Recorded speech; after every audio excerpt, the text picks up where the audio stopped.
at the end of the day, he's a business owner. You can't tell him he didn't bear the cost of tariffs. He wrote the check. Well, which is it? You said all of it was passed through the consumers. You said that most of it was absorbed by some of the companies. It sounds like maybe it might be a little bit of both. I mean, how you refund this, I have no idea. I mean, this is a total mess. You're talking about massive amount of money. How did they charge it? And they can refund what they charged. I guess. In today's video, Abby Phillip corners Scott Jennings into silence with one simple question on Newsnight with Abby Phillip. The Supreme Court recently ruled that the president can't use broad emergency powers to impose sweeping tariffs without clear approval from Congress. And that matters because economists say most tariffs end up raising prices for American consumers and businesses. So the real question in this debate is simple. Should one president have the power to reshape U.S. trade policy alone, or should Congress and the court step in to keep that power in check? But before we dive into today's video, make sure to hit that like button and subscribe if you want to see more informing videos like this. This is actually the plaintiff in this case. Here's what he says he wants to see. They know exactly what they took from us, when and why and how much, and they can just reverse the gears and send it back to us. It's our money. They took it unlawfully. They have to return it. And I'm not crying for them that they find it inconvenient. They said they spent $10 million paying Trump's tariffs that we now know are illegal. And on top of that, just to circle back to what we were talking about, the CBO, this is one of many reports on this, but the CBO just recently said U.S. businesses will absorb 30% of the import price increases using their profit margins. The remaining 70% will be passed through to consumers by raising prices. So the net effect of the tariffs will be to raise consumer prices by the full portion of the cost of the tariffs borne domestically, 95%. So look, at the end of the day, he's a business owner. You can't tell him he didn't bear the cost of tariffs. He wrote the check. Well, which is it? You said all of it was passed through the consumers. You said that most of it was absorbed by some of the companies. It sounds like maybe it might be a little bit of both. I mean, how you refund this, I have no idea. I mean, this is a total mess. You're talking about massive amount of money. How did they charge it? And they can refund what they charged.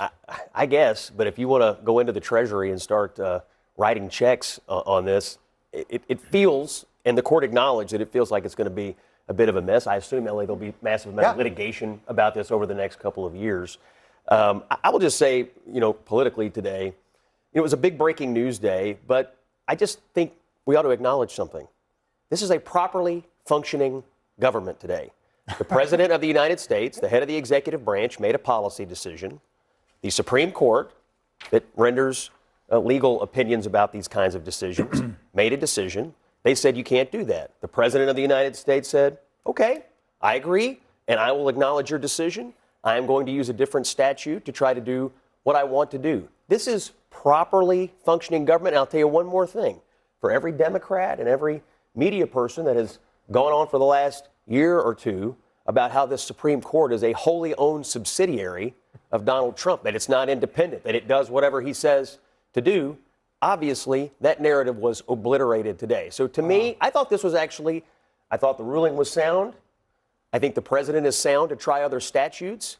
And I think the narratives about the court not being independent and the president not obeying the court were totally blown up today. That was a very charitable explanation of what took place today, Scott. You should be paid a lot of money from the Trump administration for helping to... Oh, no, I get paid a lot of money here. Well, I know you just do. To be clear. And in other places, too. But you should be paid by the Trump administration for what you said, because... Now, multiple studies from economists at the Federal Reserve, the University of Chicago, and Columbia University have found that tariffs imposed during recent trade disputes were largely paid by American importers and consumers, not foreign countries. One widely cited study showed that nearly the entire cost of the tariffs ended up being passed through to U.S. businesses and shoppers in the form of higher prices. That's because when a tariff is applied at the border, it's the American company importing the goods that writes the check to the government. That's why small and mid-sized businesses were some of the loudest critics of those tariffs. Groups like the U.S. Chamber of Commerce and the National Retail Federation warned that tariffs would effectively function as a tax on American companies. In fact, several industries, especially agriculture, required billions of dollars in federal bailout payments after retaliatory tariffs from other countries hit U.S. exports. There's also the legal side of this case that Abby is hinting at. The statute being debated, the International Emergency Economic Powers Act, IEPA, was originally designed to allow presidents to freeze assets or restrict financial transactions during national emergencies, not to impose sweeping tariffs across entire sectors of the economy. That's why the Supreme Court stepped in. If a president could use emergency powers to reshape global trade policy unilaterally, it would essentially bypass Congress, which the Constitution specifically gives authority to regulate commerce. And the refund issue the business owner mentioned isn't hypothetical either. When tariffs or taxes are ruled unlawful, courts have historically required the government to return the money that was collected, even if it's administratively messy. Similar disputes have happened before with customs duties and trade penalties, and they often lead to years of litigation over reimbursement. The reality is that the president didn't just accept the ruling, like you said he did. Yes, he did. He got up He there. acknowledged it and accepted it. He got up there in the press conference today, and he attacked the U.S. Supreme Court justices. He said that they should be embarrassed for their families for making a decision that stood up to him. He attacked them and said they were disloyal and unpatriotic. He said they were disloyal to the Constitution. Even that's more than disagreement. That's irresponsible rhetoric. And the problem is, Scott, even though today the Supreme Court did the right thing, according to everyone here at the table, apparently, except maybe you, Anthony. The truth is that this is the first major decision where they have actually disagreed with the president on any of his priorities. So yes, they got one right, but that doesn't negate everything else that they've done. Donald Trump doesn't like to govern. Donald Trump likes to rule by decree, and the Supreme Court finally stood in and said you can't do that on this one issue. Quick, if I could. I mean, the reason there's not National Guard on the streets in Chicago right now is the Supreme Court blocked that too. And I think Trump's about to go on a bit of a losing streak with the court. I mean, between today, he's going to lose birthright, I believe, birthright citizenship eventually. I also think he's going to lose his effort to fire Lisa Cook off the Fed. So I think, to Scott's point, I think the narrative that the Supreme Court is automatically in Trump's pocket and always has been, I think it is overblown. And I think they're disproving that now and will continue over the next several months. Yeah, it's interesting because they do push the envelope on this stuff, and they could easily have, to your point, I mean, there are all kinds of different statutory authorities for the president to do all kinds of different things, and he's going to use some of them now. And they could have tried to do it that way.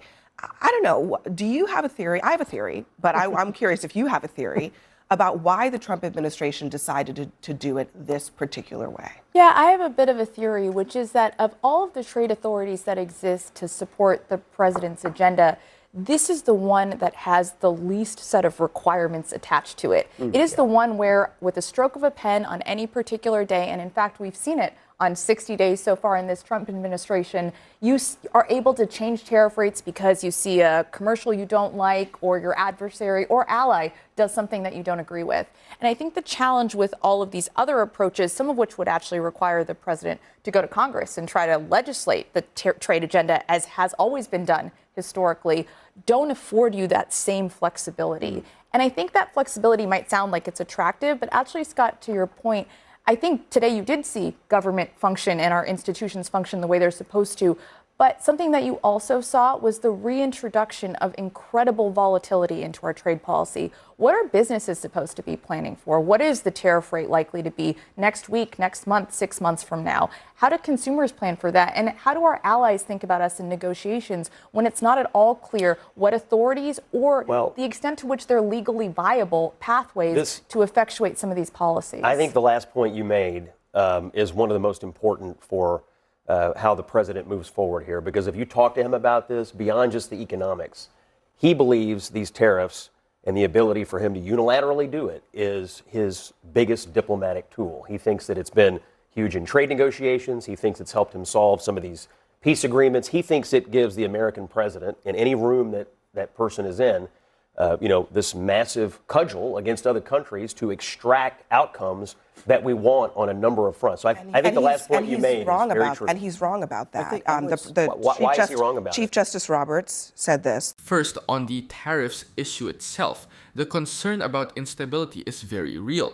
Trade policy used to move relatively slowly because major tariff changes typically required congressional legislation or formal trade investigations under statutes like Section 301 or Section 232. That process could take months or years. When tariffs can suddenly change through emergency powers, businesses lose the ability to plan supply chains, contracts, and pricing strategies. Economists at institutions like the Peterson Institute for International Economics have warned that unpredictable tariff policy can discourage investment because companies don't know what their costs will look like a few months down the road. There's also strong evidence that tariffs themselves ripple through the domestic economy. Studies from the Federal Reserve Bank of New York and Columbia University found that the tariffs imposed during recent trade disputes increased costs for U.S. companies and households by tens of billions of dollars annually. Importers often had to either absorb those costs or pass them along to consumers through higher prices. So when people talk about volatility in trade policy, they're not just talking about politics. They're talking about real effects on prices, jobs, and business investment. The constitutional angle matters too. The Commerce Clause of the U.S. Constitution gives Congress authority over trade with foreign nations. Over time, Congress delegated some of that power to presidents so they could respond quickly in emergencies. But legal scholars have warned for years that using emergency authorities too broadly could effectively allow presidents to reshape the entire trade system without legislative approval, which is exactly the kind of situation the Supreme Court tends to scrutinize. The president asserts the extraordinary power to unilaterally impose tariffs of unlimited amount, duration, and scope. In light of the breadth, history, and constitutional context of that asserted authority, he must identify clear congressional authorization to exercise it. He's pretty crystal clear. That's the scope. There's a reason that, according to Chief Justice Gorsuch and 6 other Supreme Court justices, Congress does not give that power to the president. And it has to do with the fact that, as we just discussed, tariffs, like taxes, cost people money. Money comes out of their pockets and goes to the Treasury. And that is a power that belongs to Congress. And if Congress, which is, controlled by the president's party, supports the president's agenda, and if these tariffs are so popular and such a key to economic prosperity, 2 questions. Why are they so unpopular? Why do Americans say 56% say they hurt the economy? And why won't Congress just codify them? So what I would say that, first of all, Article 2, Section 2 of the Constitution gives the president the right to work on international affairs, manage international affairs, and trade, period. Hard stop. He has the right to implement tariffs. That's not the question here. The question is IEPA. To loop back to the benefits that we've seen. Did you hear anything that I just read? I did, but it's actually listen, not accurate. I understand what you're saying. They did just rule on the narrow statute. Just a second. I understand the context of what you're saying in that they're ruling on IEPA. But what Chief Justice Roberts is saying is that what Trump is asserting is that using national security as a justification to impose tariffs of any size, scope, and duration is not constitutional. He says that very clearly here. That is IEPA. That's fine. Okay. So we're in agreement on that. The president has limited authorities that are delegated by Congress to impose trade restrictions under certain circumstances, under other statutes, but it is not broad, it is not unlimited, and it is not forever. Correct? No, that's actually not correct. He has congressional authority to issue and implement tariffs under Section 122. Under limited They each have their own limits scope that and is their own delegated by Congress. That is the only Section point that I'm making. Section 232, for example, gives him the ability to put tariffs at 50% across the board. The only point that I'm making is the only point that I'm making is that Congress determines what powers he has in those They've realms. already determined that as well. For almost 150 years, Congress directly set tariff rates through legislation like the Tariff Act of 1789, the Tariff of 1828, and later the Smoot-Hawley Tariff Act of 1930. presidents didn't just wake up and change tariffs whenever they wanted. It wasn't until the mid-20th century that Congress started delegating limited authority to the executive branch so presidents could negotiate trade deals or respond to specific national security threats. Even then, those delegations came with rules, investigations, and time limits. That's why the legal debate matters here. When presidents try to stretch emergency laws like the International Emergency Economic Powers Act, IEPA, to impose sweeping tariffs, courts start asking whether Congress actually intended to give the White House that kind of unlimited economic power. And historically, courts have been skeptical of that. The Supreme Court has repeatedly emphasized that taxation and revenue powers belong primarily to Congress because tariffs function just like taxes. They directly raise money from Americans and send it to the US Treasury. And economically, the impact of tariffs is pretty well documented. Studies from groups like the Federal Reserve and the National Bureau of Economic Research have shown that the majority of tariff costs are usually paid domestically, not by foreign governments. Importers pay the tariff at the border, and then much of that cost gets passed along to consumers through higher prices. That's why industries from retail to agriculture to manufacturing often complain about unpredictable tariff policy. It can increase costs across supply chains and make long-term planning difficult. There's also the international credibility issue. When tariffs can be imposed or changed overnight by a single executive decision, allies and trading partners start questioning whether trade agreements with the United States are stable. Economists and diplomats have warned that this kind of unpredictability can weaken America's negotiating leverage because other countries may hesitate to make deals if the rules can suddenly shift.